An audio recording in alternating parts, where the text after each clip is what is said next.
Assembly ఎన్నికల్లోనే BJP గెలవాల్సిందని, కానీ Congress party 6 గ్యారంటీలు నమ్మి ప్రజలు పార్టీకి ఓటు వేస్తారని కరీంనగర్ ఎంపీ బండి సంజయ్ అన్నారు.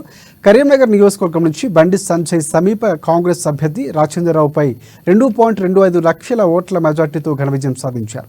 బీఆర్ఎస్ అభ్యర్థి వినోద్ కుమార్ 3వ స్థానంలో నిలిచారు. కరీంనగర్ నుంచి గెలిచిన అనంతరం బండి సంజయ్ మీడియాతో మాట్లాడుతూ కరోనా సమయంలో కరీంనగర్ ప్రజల కోసం తాను పనిచేశానని, పేద ప్రజల కోసం తాను పోరాడానని, అందుకే ప్రజలు తాను గెలిపించారని వారికి ధన్యవాదాలు చెప్పారు. ఇలా ఉద్యోగులు కానీ, కష్టపడి పనిచేసిన ఉద్యోగులు కానీ, అన్ని వర్గాల ప్రజలకు ప్రతి ఒక్కరు కూడా హృదయపూర్వక కృతజ్ఞతలు, ధన్యవాదాలు. ఎందుకంటే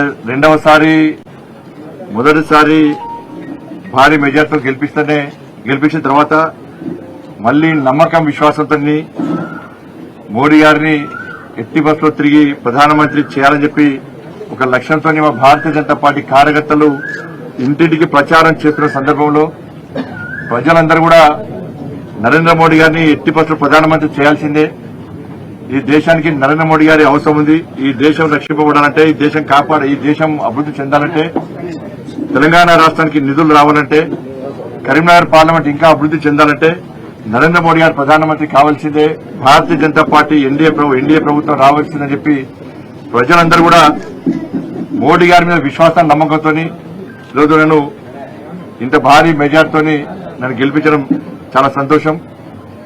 తెలంగాణ రాష్ట్ర వ్యాప్తంగా మోడీ హవా కొనసాగింది. మోడీ గారి పేరు మీద తెలంగాణ రాష్ట్రంలో ఫలితాలు వచ్చినాయి.